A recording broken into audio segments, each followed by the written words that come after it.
Hey everyone, आज के इस लेक्चर में हम बात करेंगे चरक सूत्र स्थान का चैप्टर नंबर 13।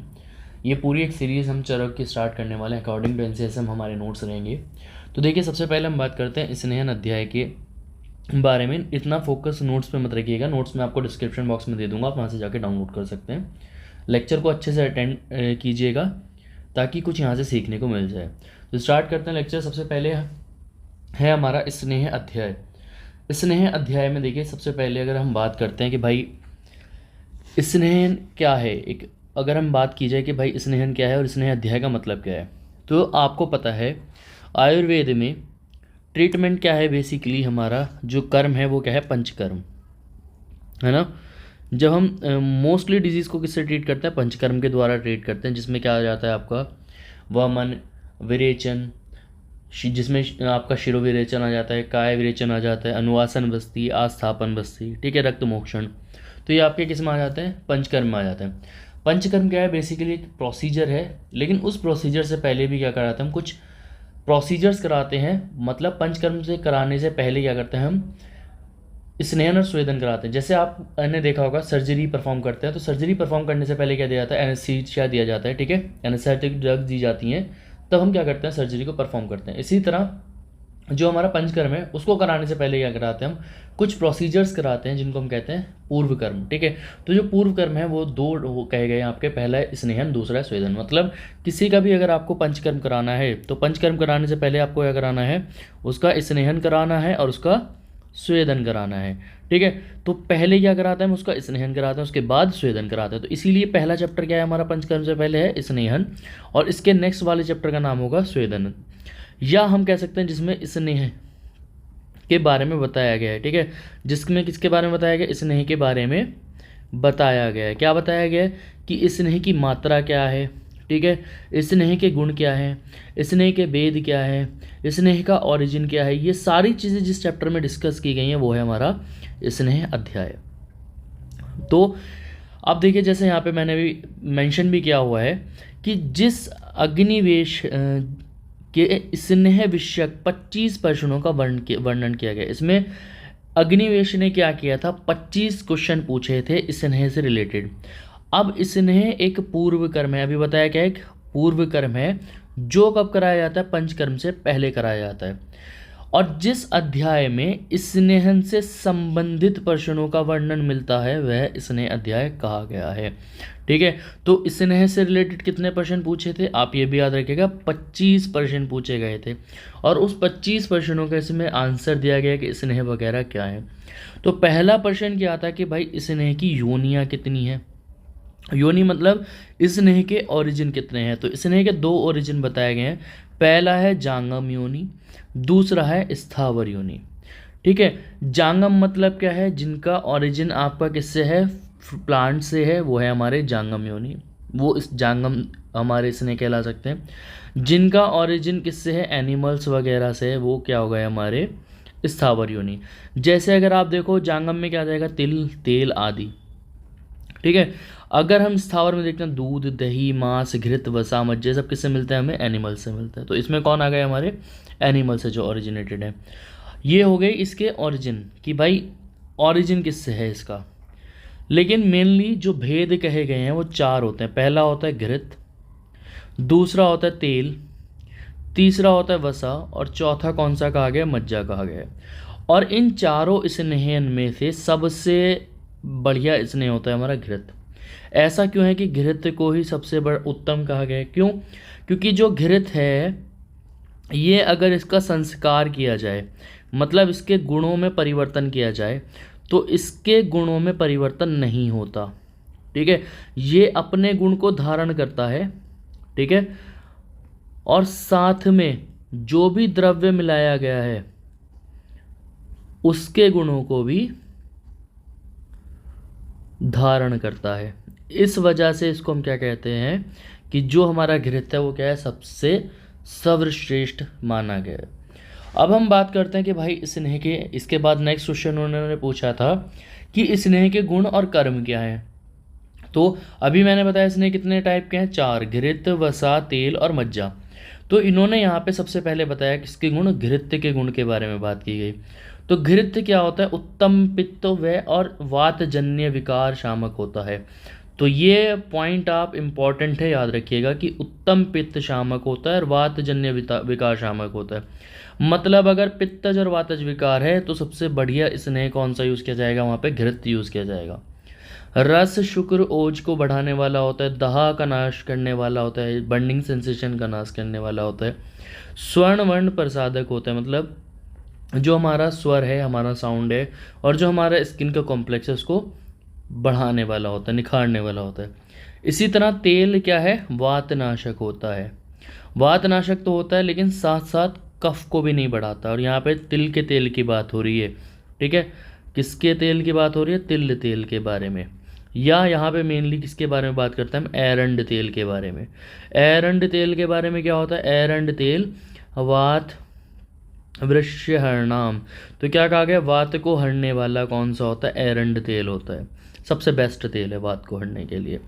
बलवर्धक होता है और साथ में योनि मार्ग का शोधन करने वाला होता है। कौन होता है, हमारा तिल तेल।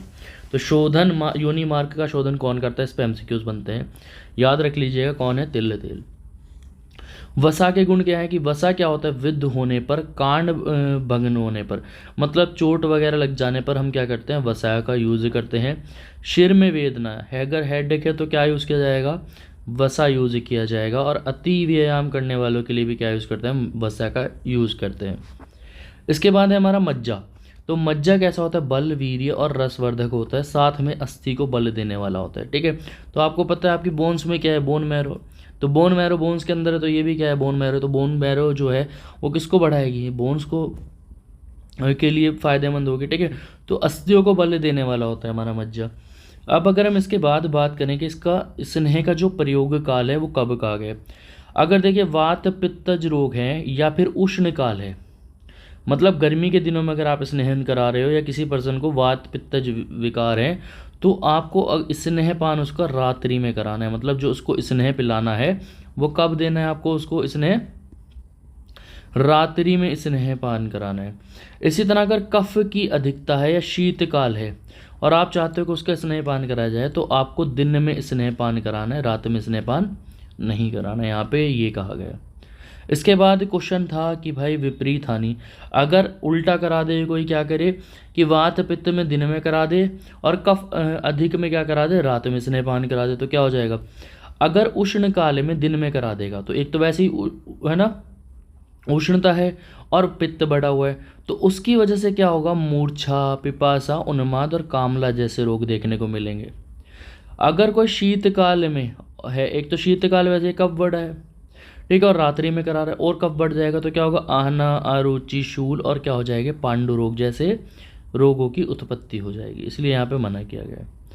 अब हम बात करते हैं स्नेहपान का अनुपान क्या, मतलब हमने घृत, तेल, वसा और मज्जा का सेवन किया, उसके बाद हमें क्या लेना है या उसके बाद हमें क्या सेवन करना है, यहाँ पे ये बात की गई है। तो देखिए अगर घृत का आपने पान किया तो उसके बाद आपको उष्ण जल बताया गया, आपको गर्म पानी बताया गया। वसा और मज्जा के बाद कहा गया मंड का सेवन कर सकते हैं, और तेल के बाद किसका सेवन कर सकते हैं, यूष का सेवन बताया गया। अगर यूष और मंड ना मिले तो सभी में हम क्या कर सकते हैं, उष्ण जल का सेवन कर सकते हैं अनुपान के रूप में। इसके बाद है स्नेह की परविचारणाएं। तो देखो परविचारणाएं किसे कहते हैं, स्नेह को, जो हमारे स्नेह है, चार स्नेह, उनको किसी खाद्य पदार्थ के साथ लेना, मतलब किसी भोज्य वस्तु के साथ लेना, वो कहलाता है परविचारणा। परविचारणा मतलब क्या है, अल्टरनेटिव फॉर्म। अल्टरनेटिव फॉर्म मतलब केवल स्नेह का यूज ना करना, स्नेह को किसके साथ लेना, औषधीय द्रव्य के साथ लेना, वो कहलाता है परविचारणा। तो परविचारणा क्या, स्नेह को भोज्य पदार्थ के साथ लेना ही क्या कहलाता है, परविचारणा कहता है। और ये परविचारणाएं कितनी बताई गई हैं, 24 बताई गई हैं, जिसमें आपको याद नहीं करनी है, बस इतना याद रखना है कितनी कही गई हैं, 24 कही गई हैं। इसके बाद है एक टर्म आती है अच्छे पान। परविचारणा क्या होगी, मतलब कि हमने क्या किया, जो हमारा स्नेह था उसको खाने के साथ दिया, ठीक है, जैसे हमने क्या कर दिया, उसका मांस के साथ दे दिया, दूध के साथ दे दिया, दही, ठीक है, ये सब दे दिया, या वागु में के साथ हमने सेवन करा दिया, तो ये हो गया हमारा परविचारणा। लेकिन अगर केवल हम स्नेहपान करा रहे हैं तो वो कहलाएगा हमारा अच्छपान। मतलब केवल सोलो घृत्य का पान करा रहे हैं, या तेल का पान करा रहे हैं खाली, या वसा का पान करा रहे हैं, मज्जा का पान करा रहे हैं, वो कहलाएगा हमारा अच्छपान। इसके बाद हम बात करते हैं कि 64 पर विचारणाएँ और बताई गई हैं। अब ये 64 पर विचारणाएँ कैसे हैं, ये आचार्य चरक और वाग्भट ने कही हैं रसों के आधार पर। जैसे आपने पढ़ा था रसों के कितने संयोग होते हैं, 63 संयोग होते हैं, मधुर, अम्ल, मधुर, कटु, मधुर, तिक्त, इस तरह से 63 संयोग बनते हैं। 1 1 2 2 3 3 4 4 का, 5 का, 6 का, इस तरह से जब संयोग बनते थे। तो 63 तो वो संयोग हो गए, और एक हो गया हमारा केवल अच्छेपान। तो टोटल मिला के 63 और एक कितना हुआ, 64। तो कितनी पर विचारणाएँ की हैं रसों के आधार पर, 64 पर विचारणाएँ की गई हैं। तो अगर क्वेश्चन आता है केवल कि स्नेह की पर विचारणाएँ कितनी है, तो आपको आंसर करना है 24। ठीक है। और अगर क्वेश्चन आता है कि रसों के आधार पर कितनी कही गई हैं, तो आपको आंसर करना है 64 पर विचारणाएँ कही गई हैं। है ना, यहाँ तक क्लियर है। चलो अब इसके बाद है यहाँ पे स्नेह की मात्रा। चलो ये भाई हमें पता चल गया स्नेह के गुण होते हैं, लेकिन मात्रा कितनी देनी है ना। अब कोई पेशेंट आया तो हमें स्नेह पान कराना है, ऐसा थोड़ी है कि बिठाएंगे और उसको पिलाते चले जाएंगे। एक ये भी तो देखेंगे कि भाई कौन सा दोष है, कितनी मात्रा में उसको स्नेह पान कराना है, ये सारी चीज़ों का हमें ध्यान करना पड़ेगा। तो उसके लिए क्या करेंगे, आचार्य चरक ने 3 मात्राएं बताई गई यहाँ पे। पहली है हरस मात्रा, दूसरी मध्यम मात्रा, और तीसरी बताई गई उत्तम मात्रा। हरस मात्रा क्या है, जो इसने आधे दिन में या 6 घंटे में या 2 याम में पच जाए वह मात्रा क्या कहलाएगी, है हरस। हरस का मतलब होता है कम मात्रा। आपने किसी को स्नेह पिलाया, अगर वो 6 घंटे के अंदर अंदर डाइजेस्ट हो गया, 6 घंटे यानी कि 2 याम भी कह सकते हैं वाग्भट के अकॉर्डिंग, तो वो जो हमारी मात्रा है वो है हमारी हरस मात्रा।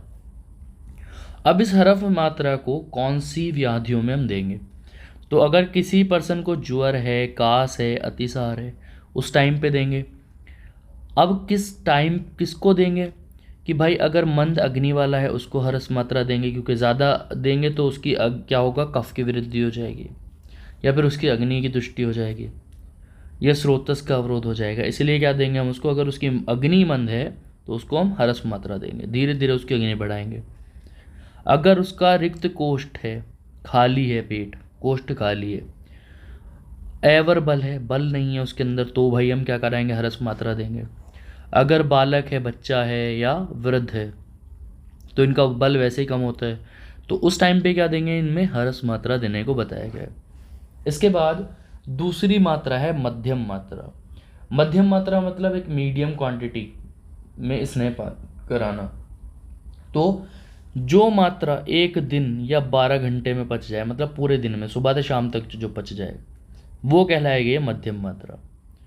अब ये मध्यम मात्रा किस व्याधि में देते हैं, क्षुद्र कुष्ठ में देते हैं, कुष्ठ में देते हैं, परमेह में देते हैं, वात रक्त में देते हैं।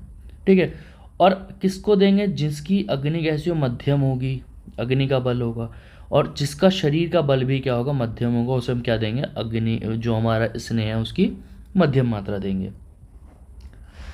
तीसरी है उत्तम मात्रा। जो मात्रा अहोरात्र मतलब दिन और रात में यानी कि 24 घंटे में पच जाए, वो मात्रा क्या कहलाएगी, हमारी उत्तम मात्रा। अभी उत्तम मात्रा कब देंगे, जैसे सर्पदंश है, विसर्प है, उन्माद है, गुल्म है, तो उस टाइम पे देंगे। और किसको देंगे, जिसका शरीर का बल श्रेष्ठ और भैया जिसकी अग्नि क्या है, तीक्ष्ण अग्नि है, कि कुछ भी डालो भस्म कर देगी, ले लेगी, डाइजेस्ट करा देगी, वो उसमें क्या करेंगे, हम उत्तम मात्रा में स्नेह का पान कराएंगे। ये है हमारी मात्राएं के बारे में। तो अब देखिए ये तो बात हो गई कि भाई मात्राएं कितनी होती हैं। अभी हमने ये पढ़ लिया 3 टाइप की मात्राएं, हरस, दीर्घ, हरस, मध्यम और उत्तम मात्रा। लेकिन बेसिकली इसके बाद है हमारा किसको कराएंगे, तो प्रधान मात्रा के योग्य कौन होगा, जिसका स्नेहन और स्वेदन का अभ्यासी हो, जो स्नेहन और स्वेदन कराता रहता है उसको देंगे प्रधान मात्रा। जो भूख के वेग को सहन करने वाला हो, क्योंकि जब आप स्नेहन कराओगे तो उस टाइम पे आप उसको खाने को नहीं दोगे एकदम से, तो उसे भूख लगेगी, भूख को सहने वाला हो भाई। ठीक है, भूख के वेग को सहने वाला हो। जिसका जाठर अग्नि का बल उत्तम हो, अभी बताया, उसको दोगे। सर्प वगैरह ने काटा हो उसको तुम क्या दोगे, प्रधान मात्रा दोगे या उत्तम मात्रा दोगे, जो भी आप कहो। जो उन्माद और मूत्र कृषि से पीड़ित हो उसमें क्या देंगे हम, प्रधान मात्रा देंगे। तो यहाँ पे प्रधान मात्रा के योग्य बता दिए गए हैं किस किस को आप प्रधान मात्रा दे सकते हो। अब हम बात करते हैं मध्यम मात्रा के बारे में। तो मध्यम मात्रा किसको देनी है? जो प्रमेय वातरक्त का रोगी है, जिसका बल क्या है? मध्यम है, जिसका कोष्ठ क्या है? मृदु है। कोष्ठ मृदु कौन सा होता है? अभी पढ़ेंगे हम। 3 टाइप के कोष्ठ होते हैं, एक होता है मृदु कोष्ठ, एक होता है तीक्ष्ण कोष्ठ, ठीक है, और एक होता है मध्यम कोष्ठ। तो जो मृदु कोष्ठ होता है उसमें बेसिकली क्या रहता है? कफ की वृद्धि रहती है, कफ दोष का रोल रहता है, ठीक है। तो उसमें क्या देंगे हम? मध्यम मात्रा देंगे, और अधिक उपद्रव संभावना नहीं होती है भाई। तो जो हमारा मध्यम मात्रा अगर दोगे तो जो तुम्हें कॉम्प्लिकेशन है वो बहुत कम देखने को मिलेंगे, इसीलिए हम क्या करते हैं? मध्यम मात्रा देते हैं। इसके बाद है हरस्व मात्रा। हरस्व मात्रा किसको देंगे? जो भाई वृद्ध है, बालक है, सुकुमार है, सुख से रहने वाला है, उसको देंगे हरस्व मात्रा। जिसका कोष्ठ खाली होने पर अधिक कष्ट होता है, पेट खाली हो गया, मतलब पेट खाली हुआ, अंदर से खाली हो गया, तो भाई उसको दर्द होने लगा, ऐसे आदमी को क्या करेंगे? हम हरस्व मात्रा देंगे। जो ज्वर, अतिसार और काश से पीड़ित है उसको।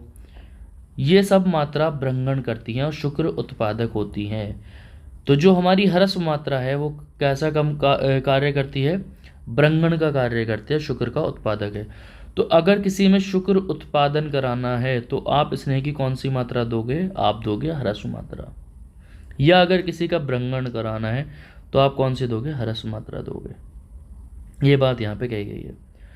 अब घृत का सेवन किसको कराना है? ये तो हो गया कि भाई मात्रा के बारे में। अब जो हमारे स्नेह है, चारों स्नेह है, उसका जो सेवन है वो किसको कराना है? पहला है हमारा घृत के बारे में कि घृत का सेवन किसको कराना है? जो वात पित्त की प्रकृति का हो। जैसे मैंने बताया था कि वात और पित्त में बेसिकली क्या यूज करते हैं? हम घृत का सेवन कराते हैं। जो वात पित्त रोग वाला हो, दीर्घ आयु की इच्छा रखता हो, जिसको चाहिए कि मेरी लाइफ स्पैन अच्छी हो, उसको घृत देंगे। जिसको बल और वर्ण उत्तम बनाना है उसको हम क्या कराएंगे? घृत पान कराएंगे। ओज मेधा इंद्रियों की शांति और बलवान बनाना चाहता हो उसको हम क्या कराएंगे? घृत का पान कराएंगे। ये हमारा घृत के बारे में। अब चलते हैं हम तेल के सेवन योग्य कौन होगा? तो जिसकी मेधा अधिक बढ़ गई हो, जिसका मेद धातु ज़्यादा बढ़ गया है, तो उसको क्या कराना है? तेल का सेवन कराना है। या जिसके गले और उदर का मांस हिलता है उसको तेल देना है। या जिसको कृमि, कोठ और क्रूर ये रोग हैं तो उसको हम क्या कराते हैं? तेल का सेवन कराते हैं। अब हम बात करते हैं वसा के योग्य के बारे में कि भाई वसा का सेवन किसको कराना है? तो जो वायु और धूप को सहने वाला हो, शुक्र और रक्त सूख गया हो, जिसका शुक्र सूख गया, रक्त सूख गया, आपको पता है बोन, ठीक है, तो इससे क्या बनता है? हमारा शुक्र और रक्त बनता है। अस्थि संधि स्नायु और कोष्ठ में अधिक वेदना हो तो उसको हम क्या कराएंगे? वसा का सेवन कराएंगे। इसके बाद है मज्जा। अग्नि की तीव्र हो, क्लेश को सहने वाला हो तो उसको हम क्या कराएंगे? मज्जा का सेवन कराने योग्य समझेंगे। ये हो गया हमारा योग्य पुरुष कौन होगा? हमारा चतुर्विध स्नेह को सेवन करने के लिए।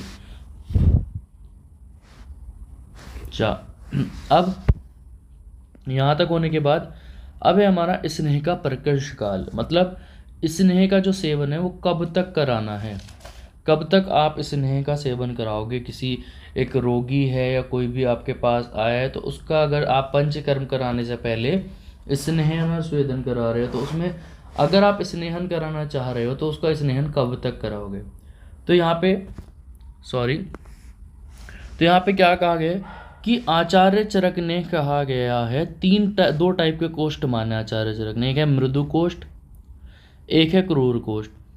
तो जो मृदु कोष्ठ वाले हैं उनका जो स्नेहन है वो 3 दिन में हो जाता है। मतलब आपने उनको स्नेहपान कराया तो 3 दिन बाद जो है स्नेहपान के लक्षण, उनमें सम्यक स्नेहपान के लक्षण दिखाई देने को मिल जाएंगे। क्रूर कोष्ठ वाले वो होते हैं जिनमें भाई 7 दिन लग जाते हैं। मतलब आपने स्नेहन कराया तो जो स्नेहन के सम्यक लक्षण हैं वो जो हमारे लक्षण हैं वो 7 दिन में देखने को मिलेंगे। तो वो है हमारा क्रूर कोष्ठ। मतलब जिनको 7 दिन तक स्नेहपान कराना है वो है क्रूर कोष्ठ, जिनको 3 दिन तक स्नेहपान कराना है वो है हमारा मृदु कोष्ठ। आचार्य सुश्रुत ने 3 टाइप के बताए हैं। पहला है मृदु जिनका भाई 3 से 5 दिन कराना है। इसके बाद है मध्यम जिनको 5 दिन कराना है, सॉरी, मृदु वाले को 3 दिन कराना है, मध्यम वाले को 5 दिन, और जिनका 7 दिन कराना है वो है हमारा क्रूर कोष्ठ। अब लेकिन एक आचार्य भोज जो हैं उन्होंने क्या कहा कि वातज वालों को 7 दिन करा दो, पित्तज वालों को 5 दिन करा दो, और कफज वालों को 3 दिन करा दो। तो बात तो वही है, क्योंकि कफज जो है वो कैसा है, मृदु कोष्ठ है। तो मृदु कोष्ठ वालों को आचार्य सुश्रुत ने पहले ही कह दिया कि 3 दिन करा दो। जो पित्तज है वो कैसा है, मध्यम कोष्ठ है। तो आचार्य सुश्रुत ने पहले ही कह दिया 5 दिन करा दो। बात ये भी सही, यही कह रहे हैं रिपीट करके। और जो हमारा क्रूर कोष्ठ है वो किसकी वजह से, वात की वजह से। और वात वाले में कितने दिन कराना है, 7 दिन। ये भी तो यही कह रहे हैं कि क्रूर कोष्ठ में 7 दिन करा दो। तो जो बात सुश्रुत ने कही है वही बात भोज ने कही है, लेकिन भोज ने क्या किया, वहाँ पे यही बात दोषों को रख के कह दी है।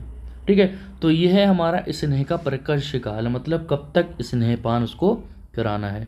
अब है स्नेह के योग्य, भाई स्नेहन के योग्य, स्नेहन किसका कराना है। ये तो हो गए थे स्नेहपान किसको पिलाना है, ये वाला स्नेह, लेकिन एक्चुअल में स्नेहन कराना किसका है, स्नेहन और स्वेदन, इसके बाद बात करेंगे स्वेदन जब चैप्टर आएगा। तो स्नेहन किसका कराना है, जिसका शरीर रुक्ष हो, जो वात व्याधि से पीड़ित हो उसका, जो नित्य व्यायाम करता हो या नित्य स्त्री का सेवन करता हो, ऐसे लोगों को क्या कराना है, आपको स्नेहन करा देना है। लेकिन अगर कोई कफ और मेद बढ़ा हुआ है तो स्नेहन के अयोग्य बताया गया है।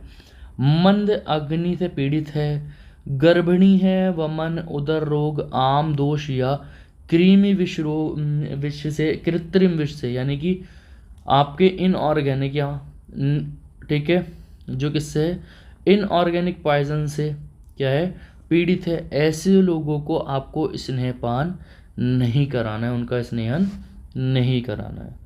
अब हमें कैसे पता लगेगा कि भाई स्नेहन हो चुका है या नहीं, या स्निग्ध स्नेहन हुआ या नहीं।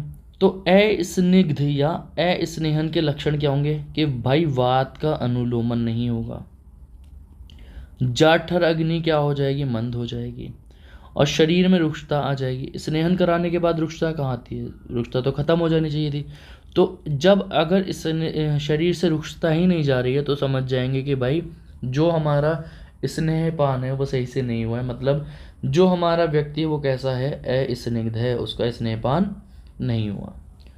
अति स्निग्ध, अब भाई मान लो तुमने ज़्यादा पिला दिया तो उसके भी तो लक्षण देखने हैं। अति स्निग्ध के लक्षण क्या देखने को मिलेंगे कि अगर तुमने क्या किया, स्नेहपान ज़्यादा दे दिया तो उसके लक्षण क्या देखने को मिलेंगे, भारीपन रहेगा, पीलापन रहेगा, जड़ता मिलेगी, मल पचकर ना निकलना, मतलब मल ही नहीं पचेगा। जाहिर सी बात है कफज रोग देखने को मिल जाएंगे यहाँ पे। तो जब कफज रोग हो जाएंगे तो भाई मल का पचेगा नहीं, मल पचकर बाहर ही नहीं निकलेगा। तो ये चीज़ें यहाँ पे देखने को मिलेंगी।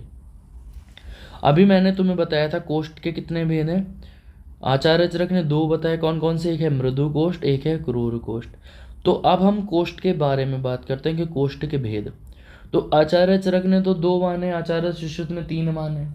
आचार्य चरक ने कौन कौन से कहे हैं, मृदु कोष्ठ का है या फिर आपका क्या कहा है, क्रूर कोष्ठ का है। लेकिन आचार्य सुश्रुत ने क्या किया, 3 कोष्ठ माने, मृदु कोष्ठ माना है, मध्यम कोष्ठ माना है और क्रूर कोष्ठ माना है। तो बात करेंगे हम किसके बारे में, आचार्य चरक के बारे में बात करेंगे, क्योंकि हम चरक संहिता पढ़ रहे हैं।